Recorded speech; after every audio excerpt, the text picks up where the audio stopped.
आज हम NCERT text book class 9 का चैप्टर 2 का इंट्रोडक्शन को समझते हैं। Introduction to polynomials. पोलिनोमियल क्या है ये कॉन्सेप्ट सबसे पहले हम क्लियर करते हैं, उसके बाद हम आगे उसके जो एक्सरसाइज के सॉल्यूशंस है वो करेंगे। पोलिनोमियल एक्चुअली पोलिनोमियल होता क्या है? Polynomial is a chain of terms.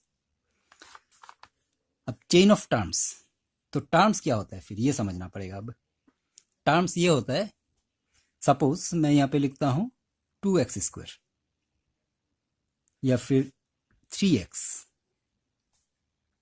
या फिर 5x³, ये सारा एक एक टर्म है। अब टर्म में होता क्या है, एक तो नंबर होगा, कोई भी नंबर हो सकता है 1 2 3 4, या निगेटिव नंबर हो सकता है या फ्रैक्शनल नंबर हो सकता है जिसे हम कहते हैं कोएफिशिएंट। उसके साथ में एक होगा वेरिएबल, जो कि कोई भी इंग्लिश अल्फ़ाबेट हो सकता है ए से लेकर जेड तक। नॉर्मली एक्स वाई जेड का यूज ज़्यादातर होता है, इसे हम कहते हैं वेरिएबल। और वेरिएबल का एक पावर होगा। पावर कोई भी होल नंबर हो सकता है, 0 1 2 3 4, इस तरह का कोई भी होल नंबर होना चाहिए। पावर कभी भी फ्रैक्शनल नंबर नहीं होगा, ना ही कोई निगेटिव नंबर होगा। और ये जो कोएफिशिएंट है इसका वैल्यू हमेशा कांस्टेंट रहेगा। यानी कि अब जैसे हमने यहाँ पे कोएफिशिएंट को 2 लिखा है, इसका मतलब इसका वैल्यू 2 ही है। यहाँ पे कोएफिशिएंट को 3 लिखा है तो 3 का वैल्यू 3 रहेगा, ये कभी चेंज नहीं होता। लेकिन ये जो वेरिएबल है इसका वैल्यू चेंज होता रहता है, यानी कि इसका वैल्यू वेरी करता रहता है, इसीलिए इसको वेरिएबल कहा जाता है। इसका वैल्यू किस तरह से वेरी करता है ये हम जब आगे चैप्टर सॉल्व करेंगे तब हमें पता चलेगा।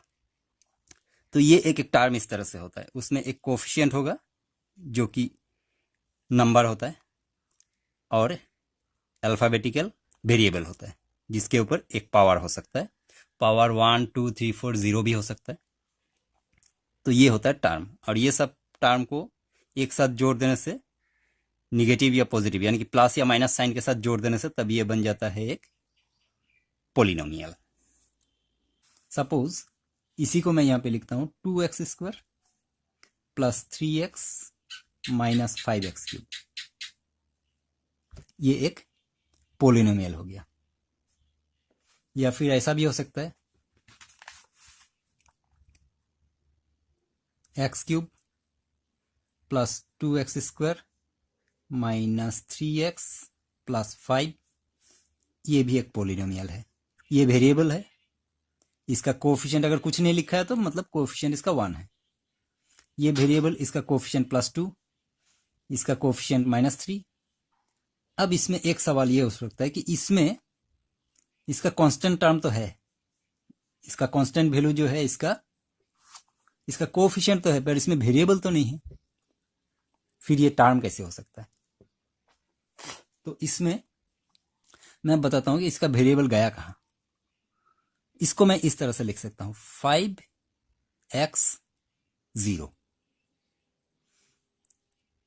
किसी भी नंबर में या कोएफिशिएंट हो या वेरिएबल हो, किसी में भी अगर पावर किसी का 0 होता है उसका मतलब उसका वैल्यू एक्चुअल में 1 होता है। जैसे कि x पावर 0, उसका एक्चुअल वैल्यू हो गया 1। चाहे y पावर 0 हो, चाहे 5 पावर 0, किसी में भी पावर 0 लगने से उसका वैल्यू 1 हो जाता है। तो अगर x का पावर 0 यानी कि 1 है, तो इसको 5 इंटू एक्स पावर 0 यानी कि 5 इंटू 1 इक्वल 5। इसलिए इसका कोएफिशिएंट इस तरह से पावर 0 में छुपा हुआ, इसलिए इसका कोएफिशिएंट को लिखने का जरूरत नहीं पड़ता है। तो इसका मतलब ये भी एक टर्म है। तो ये सारे टर्म को इस तरह से जोड़ देने से तब ये बन जाता है एक पोलिनोमियल। अब पोलिनोमियल में टर्म इसका एक भी हो सकता है, सपोज 2x³।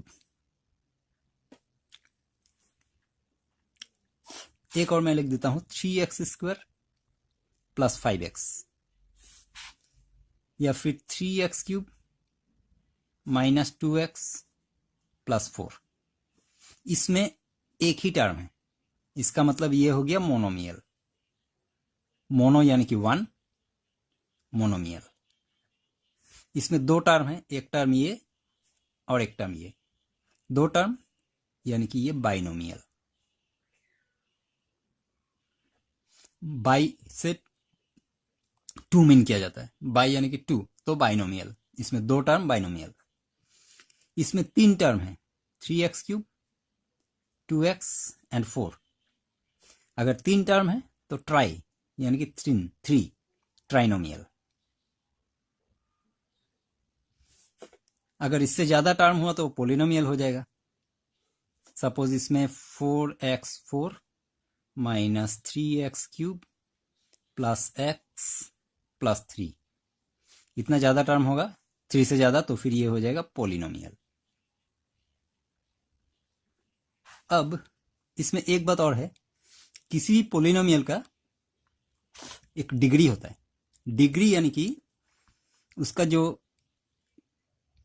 वेरिएबल है, वेरिएबल का जो पावर है, वो सबसे बड़ा पावर ही उसका डिग्री होता है। जैसे कि इस वाले पोलिनोमियल में x का वेरिएबल, x वेरिएबल है, इसका पावर 4, फिर x का पावर 3, x का पावर 1, यानी कि यहाँ पे x का सबसे बड़ा पावर 4 है, इसका मतलब इसका डिग्री हो गया 4। यहाँ पे x का पावर 3 है तो इसका डिग्री हो जाएगा 3। यहाँ पे x का पावर 2 है तो इसका डिग्री 2। इस तरह से पोलिनोमियल का डिग्री डिसाइड किया जाता है, उसके वेरिएबल के पावर के ऊपर डिपेंड करके। वेरिएबल का जो सबसे बड़ा पावर होगा वही उस पोलिनोमियल का डिग्री है। अब इसमें एक बात और है कि जैसे पहले मैंने ये पोलिनोमियल लिखा था 2x² plus 3x minus 5x³, 2x² plus 3x minus 5x³। अब किसी भी पोलिनोमियल को लिखने का एक सही तरीका होता है।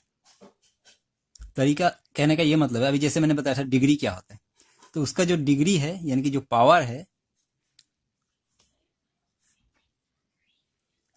पावर के अकॉर्डिंग उसको लिखना चाहिए। जो सबसे बड़ा पावर है वो सबसे पहले आएगा, माइनस 5x³ पावर 3, उसके बाद ये आ जाएगा प्लस 2x², पावर इसका 2 है, उसके बाद आएगा पावर इसका 1 यानी कि 3x।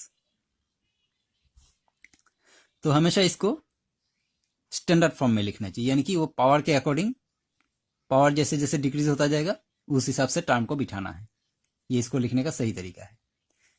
तो ये था इंट्रोडक्शन टू पोलिनोमियल। अब इससे आगे हम इसके जो एक्सरसाइजेस हैं बाद में उसको नेक्स्ट वीडियो में उसको सॉल्व करेंगे। Thank you very much.